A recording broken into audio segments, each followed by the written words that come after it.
El tema de hoy es quiero oír música, mi vecino quiere silencio, ¿quién tiene derecho?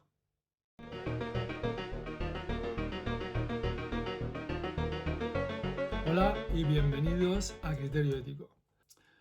Bueno, primero quiero aclarar lo que quiere decir aquí esto de quién tiene derecho. A veces podríamos decir quién tiene razón. Sería un poco lo mismo. Cuando hablamos de derecho, estamos hablando de dos cosas que son muy diferentes. Podemos hablar del derecho en cuanto a la ley legislada o de derecho en cuanto a derecho moral. Esta distinción la hice en otro vídeo y es muy importante, es fundamental para cualquier discusión de tipo ético. Por eso voy a resumirla brevemente. Una cosa es la ley legislada, la ley que legislan los parlamentos, los gobernantes, y que se codifica en códigos legales, la Constitución, el Código de la Circulación, el Código Penal, las leyes de Hacienda, las ordenanzas municipales. Y otra es la ley moral. La ley legislada se impone mediante medios coercitivos externos. Nos multan, nos meten en la cárcel, hay una policía cuando no cumplimos con esa ley, cuando cometemos infracciones o delitos. Y además es una ley que es relativa al tiempo y al espacio. Es decir, la ley de España en este momento es diferente de la ley de otros países y además es diferente de la ley que había hace 50 años, y cuando cambie el gobierno actual, pues las leyes cambiarán también, e incluso dentro del país hay diferentes leyes en diferentes regiones. Nada de eso ocurre en la ley moral o la ley natural. La ley natural o la ley moral es algo con lo que nacemos, es un conocimiento intuitivo de lo que está bien y lo que está mal. No, nadie nos informa desde fuera. Es una sensación, un impulso que tenemos que nos dice esto está bien, esto está mal, aunque luego hagamos lo que está mal muchas veces debido a nuestros intereses económicos o de otro tipo, intereses egoístas. Es una ley que no cambia nunca, que ha sido lo mismo desde hace miles de años. Es decir, el ser humano está sobre la Tierra y es un ser humano. Es lo que nos constituye como seres humanos y que además no varía de país a país. Os pongo un ejemplo que daba en otro vídeo, el de un filósofo chino, Mencio, del siglo IV a.C., que da un ejemplo de lo que es una ley, una obligación moral que se hace manifiesta en nuestra conciencia. Dice, si vemos a un niño que está a punto de caer a un pozo, todos sentimos un impulso fuerte a impedirlo, a protegerle. Ahí tenemos una obligación moral que se hace manifiesta en nuestra conciencia en ese momento. Bueno, pues todas las obligaciones morales son así. En algunos casos no son situaciones tan extremas o tan potencialmente trágicas como esa, y entonces nos es más fácil ignorarlas. Es decir, a lo mejor una persona está a punto de tropezar y no hacemos nada para impedirlo porque estamos muy a gusto sentados o lo que sea y no nos apetece. Deberíamos haberlo hecho porque la persona tropezó y bueno, se cayó, se hizo un poco de daño, bueno. Es decir, no son situaciones tan extremas como el niño que está a punto de caerse al pozo. Pero en todos los casos, en todas las situaciones que son susceptibles de ser juzgadas moralmente desde el punto de vista ético, siempre hay un bien y un mal y siempre es objetivo. Eso no cambia a lo largo de la historia, aunque en otros periodos históricos se han hecho cosas malas, lo cual no quiere decir que en aquel momento eran buenas y ahora son malas. No, la esclavitud, por ejemplo, era mala cuando se hacía, pero los intereses económicos del momento, el egoísmo de la gente, el miedo de otros a protestar, hacía que eso se permitiera y que lo permitieran incluso los parlamentos democráticos del momento, como en Estados Unidos o en países de Europa. Es decir, tenemos aquí dos leyes, la ley legislada y la ley moral. Aquí no nos ocupamos de la ley legislada. En el caso que nos ocupa de la música, la ley seguramente, vamos, con toda seguridad, prevé una cantidad de decibelios permitida. Y ya está. Si a mí me molesta la música de mi vecino, yo llamo a la policía municipal, miden los decibelios y si está dentro de lo permitido, me dicen lo sentimos mucho, está dentro de lo permitido, tiene que aguantarse. Si yo soy una persona que baso mi vida solo en lo legal, solo en lo que dice la ley, y mientras la ley lo permita, hago lo que me da la gana, hay muchas personas así por ahí. Seré un buen ciudadano, un ciudadano que cumple con la ley a rajatabla, a pies puntillas, pero seguramente estaré siendo, en muchos casos, una mala persona. Por ejemplo, en este caso, todos sabemos cómo a veces un poquito de música, aunque sea muy baja, puede acabar volviéndonos locos cuando padecemos de insomnio, cuando estamos intentando dormir y no lo logramos, estamos bajo estrés, estamos preparando un examen importante, o además simplemente puede ocurrir que la música esa no nos guste nada y nos esté verdaderamente desquiciando. Si la música entra dentro de lo permitido por la ley, los decibelios entran dentro de lo permitido por la ley, pues la persona que tiene esa música podrá seguir torturándonos, aún a sabiendas en su conciencia de que está haciendo algo mal. Está haciendo algo que le permite la ley hacerlo, pero es algo malo, es algo moralmente malo. Aquí tenemos la contraposición que hay, el conflicto realmente muchas veces entre lo legal y lo moral. La persona que quiere cumplir con la ley, el buen ciudadano a toda costa, muchas veces será una mala persona. Y la persona que es una buena persona, que cumple con la ley moral, con sus obligaciones morales, sobre todo y por encima de todo, muchas veces será un mal ciudadano. En otro vídeo daba el ejemplo de los nazis, en la Alemania nazi, que estaba llena de buenos ciudadanos que denunciaban a sus vecinos judíos que estaban escondidos, y había muy pocas buenas personas que o no les denunciaran o incluso les protegieran. Bien, eso ocurría no solo con los nazis, ocurre en nuestra sociedad también. No seamos ingenuos, no pensemos que lo que está definido por la ley es lo bueno. Mientras la ley lo permita, yo puedo hacer lo que me dé la gana. Bien, alguna gente piensa así. Si hacemos eso, estaremos siendo buenos ciudadanos y posiblemente profundamente hipócritas. Antes de seguir con el contenido del vídeo, quiero recomendarte una herramienta que te puede resultar muy útil si estás en proceso de decidir qué carrera quieres estudiar, qué estudios quieres llevar a cabo, tú o cualquier amigo que conozcas. Se trata de la web orientadoreducativo.es. Es una web diseñada para ayudarte a encontrar la carrera que mejor se adapta a ti. Puedes además realizar su test inteligente y descubrir qué opciones encajan con tus intereses y habilidades. Además encontrarás información detallada sobre grados, salidas profesionales y mucho más. No dejes tu futuro al azar. Visítala hoy mismo, orientadoreducativo.es, y da el primer paso hacia tu mejor decisión. Apúntate a la newsletter para obtener el código de descuento. Te dejo el enlace en la descripción. Y ahora sí, seguimos con el vídeo.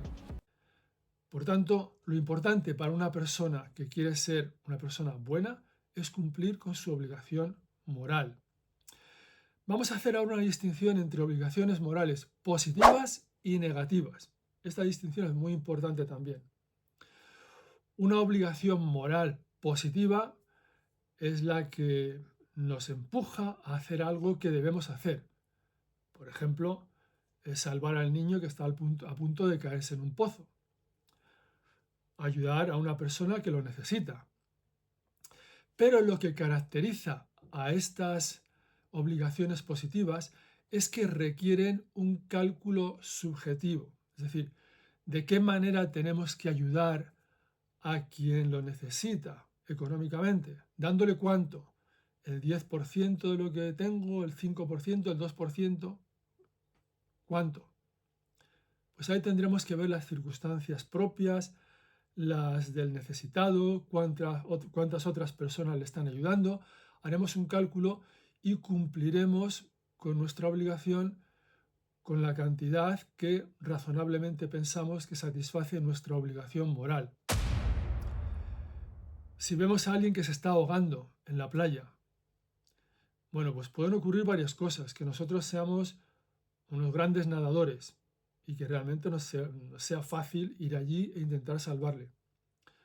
O que sepamos nadar pero no demasiado bien, como es mi caso, por ejemplo, o que no sepamos nadar. Ante la situación de ver a una persona que pide socorro, tendremos una vez más que hacer un cálculo positivo sobre cómo cumplir esa obligación moral de salvar a esa persona. Si yo soy un gran nadador, y si tengo además el título de socorrista, pero no me quiero molestar en meterme allí aguas adentro, ayudarle, porque, mira, que le ayude otro, ya se lo ha buscado él, ahí no estaré cumpliendo con mi obligación moral. Quizás legal, sí, porque la ley no obliga a nadie. Hombre, si es el socorrista, sí, pero digamos si es socorrista que tiene la titulación pero no está trabajando de socorrista, está ahí en la playa, tumbado, tomando el sol, no le obliga a nadie, en principio, a meterse en el agua y arriesgar su vida. Entonces, y si yo sé nadar pero no muy bien, pues tendré que hacer un cálculo porque a lo mejor lo que hago metiéndome es que nos ahoguemos los dos. Y por supuesto el que no sabe nadar no tiene manera alguna de satisfacer esa obligación moral. Ahí tenéis lo que caracteriza a una obligación moral positiva. Una obligación moral negativa es mucho más fácil de cumplir, mucho más completa en todos los sentidos, porque lo único que tenemos que hacer para cumplirla a la perfección es simplemente no hacer una determinada cosa. Para cumplir la obligación moral de no matar, simplemente tenemos que no matar a nadie. No mentir, pues no mentir. No robar. Cumplimiento perfecto de esa obligación moral. Junto con estas obligaciones o en paralelo a estas obligaciones positivas y negativas, podemos hablar también de derechos positivos y negativos. Tenemos unos derechos morales positivos y tenemos unos derechos morales negativos. Yo tengo derecho a no ser molestado, a que mi vecino no me moleste con la música. Tengo el derecho moral.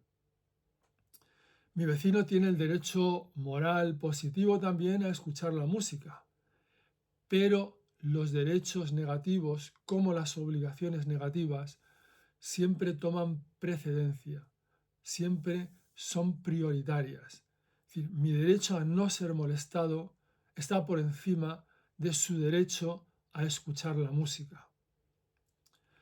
Como digo, estamos hablando de derechos morales, derechos éticos.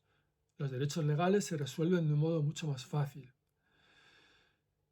Muchas veces estamos escuchando la música y sabemos que está muy baja, lo sabemos, pero a veces pueden ocurrir cosas, pueden ocurrir que estemos preparando un examen muy importante, que estemos bajo un gran estrés, que no podamos dormir. Y ese hilito de música que parece muy baja nos está volviendo locos. O simplemente que detestemos esa música, nos está desquiciando. Bien, si yo soy el vecino que tiene la música y sé que los decibelios que hay están por debajo de lo que permite la ley, tengo dos opciones. Es decir, que se aguante y ya está, no es mi problema, yo estoy cumpliendo con la ley. O si quiero cumplir con mi deber moral, entonces deberé bajar esa música aún más. Preguntarle a mi vecino, ¿la sigues escuchando todavía? Eso es lo moral, eso es lo ético. En España vivimos en una situación muy paradójica. Somos uno de los países más ruidosos del mundo.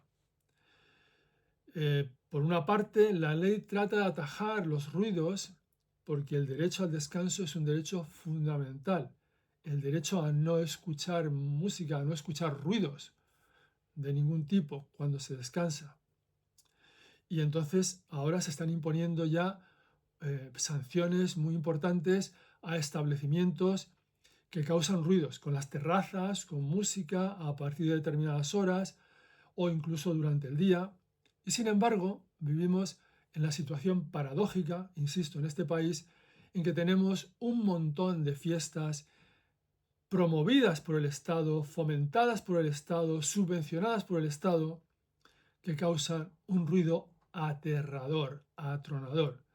Pensemos en las fallas, en los encierros de Pamplona, en la tamborrada de Calanda, en la tomatina, todas estas fiestas que tenemos, las fiestas populares con bandas musicales hasta altas horas de la madrugada. Como digo, es una situación paradójica que plantea una cuestión moral, porque aquí no son los individuos, sino el Estado el que está fomentando esas molestias graves. Ya sé que son tradiciones, pero eso no justifica la molestia que causan algunas personas, porque una democracia se caracteriza por el respeto a los derechos de las minorías. Y en todas las ciudades, en Valencia con las fallas, en Pamplona con los encierros, en Calanda con la tamborrada, en todas las ciudades donde hay esas fiestas atronadoras día y noche, hay personas enfermas que necesitan descanso. Hay personas mayores que necesitan descanso. Hay personas que trabajan, quizá fuera de la ciudad, al día siguiente y necesitan descanso. Esas minorías no son respetadas. Me gustaría saber qué opináis. Yo estoy seguro de que, igual que hoy cuando miramos a tiempos pasados, vemos ciertas cosas que nos parecen auténticas barbaries, que decimos, ¿cómo es posible que se creyeran civilizados en el siglo XVIII, por ejemplo, el siglo de las luces, el siglo de la Ilustración, y que al mismo tiempo permitieran la compra-venta de personas, tuvieran esclavos, explotaran de un modo brutal a los trabajadores, no reconocieran la igualdad entre hombres y mujeres? ¿Cómo es posible que fueran tan bárbaros? Pero ellos estaban convencidos de que estaban en la cúspide de la racionalidad. Bueno, pues hoy nosotros, ingenuamente, pensamos también que en el mundo occidental democrático estamos ya en la cúspide de la racionalidad, de la ilustración. Ya no somos como esos bárbaros del pasado, ni siquiera como los nazis de hace 70 años. Eso es algo muy ingenuo, porque eso ha ocurrido en todas las sociedades. Todas las sociedades se han creído siempre en la cima de la civilización, de la ilustración. Cuando pasen, no sé, 50, 100, 200, no digo ya 300 años o más, y la gente mire al siglo XXI, se horrorizará, se quedarán perplejos viendo nuestra barbarie, que aquí no somos capaces de reconocerla porque no obedecemos a nuestras intuiciones morales, a nuestros deberes morales. Volvemos la cara hacia otro lado porque eso beneficia a nuestros intereses egoístas. Pensad sobre esto. La sociedad avanza gracias a personas que quieren ser morales antes que legales, pero eso es un proceso muy lento. Me gustaría mucho conocer vuestras opiniones, lo que pensáis sobre esta cuestión. Seguro que os va a plantear algún conflicto, porque estoy seguro de que tengo montones de aficionados, que hay montones de aficionados a estas fiestas ruidosas, con música callejera que va toda la noche. ¿Alguna vez habéis sentido que posiblemente eso está causando una molestia grave a algunas personas? Digo alguna minoría, pero no lo sé, porque en algunos casos de esas fiestas populares la minoría es la que está en la calle a las 4 de la madrugada y la mayoría es la que tiene que soportar el ruido. O sea que no está claro cuál es la minoría o la mayoría. Pero ¿habéis tenido esa intuición moral a veces? ¿Os habéis visto alguna vez en esa situación en que un vecino, ¡oh, qué exagerado! Quiere que baje la música del todo si la tengo bajísima y me sigue insistiendo que la oye y tal? ¿Os habéis encontrado en esa situación y habéis tenido esa sensación de conciencia a la que quizás hayáis hecho caso o hayáis preferido ignorar por seguir la corriente? Porque todo el mundo lo hace, pues será que está bien. Si todo el mundo lo hace, el que todo el mundo lo haga no quiere decir que esté bien. Es muy importante tener eso en cuenta. Pensad sobre esto, ponedlo en vuestros comentarios. Y si os ha interesado el vídeo, os invito a que os suscribáis al canal para que os sigan llegando las alertas de los nuevos vídeos que vayan saliendo. Hasta pronto.